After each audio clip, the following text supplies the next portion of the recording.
marka hore waxaan u tacsiyeynaa dhammaan shacabka Soomaaliyeed ee ku dhintay weerarkii argagixisada shalay galab ku soo qaadeen halkan sidoo kale waxaan Allah subhanahu wa ta'ala uga baryayaa in caafimaad degdeg ah siiyo in alaaleentii ku dhaawacantay wax ku soo gaareen dabcan dhacdooyinka saas oo kale markay dhacaan dib waa dhaca dhimashana waa imaanaysaa dhaawacna waa imaanaysaa ilaahay u naxariisto intii dhimatay intii dhaawacna ilaahay bogsiyo dabcan sida idin muuqataba waa nimankii nabadiidka ahay oo shaqadooda ahayd mar walba inay dhibaataynta shacabka Soomaaliyeed ka shaqeeyaan ayaa shalay dhibtan geystay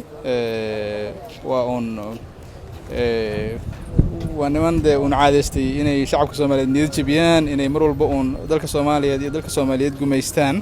laakiin anigu waxaan qabaa inaan afar canuga cagacada ah oo qori ah ka 47 wadad inaynan sax ahayn dalka Soomaaliya intaan ka badan inuu afduubnaado ummadda Soomaaliyeed maalin walba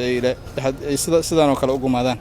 waxaan rajaynayaa shacabka Soomaaliyeed inay iska xoreey doonaan haddii Allah wadada ka raali noqdo aniga dabcan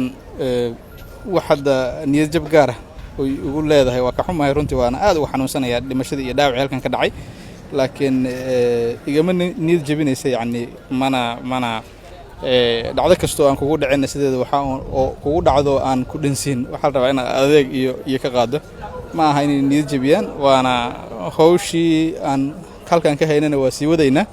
hawlo kale cusubna waa sii gali doonaa insha Allah hadii waa sii laba jibaarayna nima niyad jabinayaan hadii Allah wadaag ka raana noqdo maadaama wadooyinka xataa soo gaareen ku sameeyay la sidii karaa intaas walaal waxaan u daynaynaa heedaha amniga u daynaynaa iyaga iskala baaritaankii iyo wixii ka soo kordhanay dabcan iyaga la wadaagi doono warbaahinta wallahi waxaan isleeyahay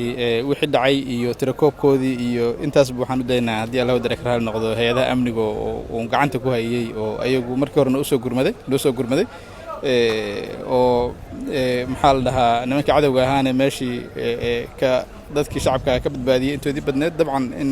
aan aad u jecelnahay naga dhimatay in waa naga dhaawac laakiin waa dadaaleen hay'adaha amniga ayagana u daynaynaa wixii faahfaahin oo ku saabsan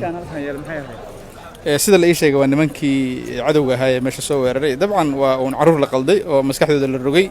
nimankii waa weynaay ee soo qalda caruurtan oo meydkoodu meeshan taal gurigooda ay joogaan ilmahooda ay dhaqanayaan ilmihii ayagu dhaleen iskuulada iyo jaamacada u jiraan marka waa iska ayaan daro laakiin waa ilmiheen iyo la qalday oo aragtidaas aadka u qalafsan laga soo dhaadhacsiiyay